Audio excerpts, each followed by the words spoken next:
చరిత్రలో కొన్ని యాదృచ్ఛిక సంఘటనలు మనల్ని ఆశ్చర్యపరుస్తాయి.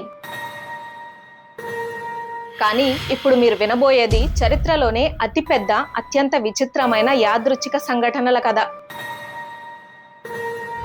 ఈ కథ ఇద్దరు అమెరికా అధ్యక్షుల చుట్టూ తిరుగుతుంది. అబ్రహాం లింకన్ మరియు జాన్ ఎఫ్ కెనడీ.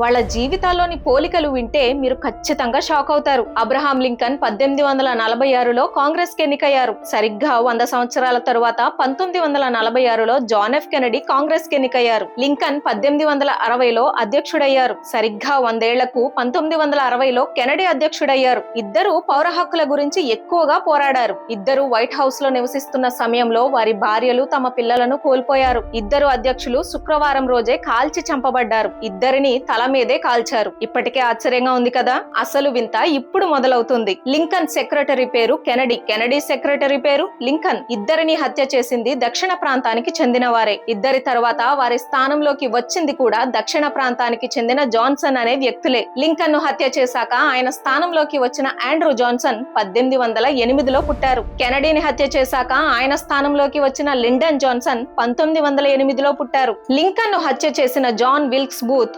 1839లో జన్మించాడు. కెనడీని హత్య చేసిన లీ హార్వే ఓస్వాల్డ్ 1939లో జన్మించాడు. ఈ ఇద్దరు హంతకులు వారి 3 పేర్లతో, అంటే జాన్ విల్క్స్ బూత్, లీ హార్వే ఓస్వాల్డ్ అనే పేర్లతో ప్రసిద్ధి చెందారు. ఇద్దరి పేర్లలోనూ సరిగ్గా 15 అక్షరాలు ఉన్నాయి. ఇక క్లైమాక్స్ వినండి. లింకన్ ను ఫోర్డ్ అనే థియేటర్ లో కాల్చి చంపారు. కెనడీని లింకన్ అనే కారులో కాల్చి చంపారు. ఆ కారును తయారు చేసింది ఫోర్డ్ కంపెనీ. లింకన్ ను చంపిన బూత్, కెనడీని చంపిన ఓస్వాల్డ్ ఇద్దరు విచారణకు ముందే చంపబడ్డారు.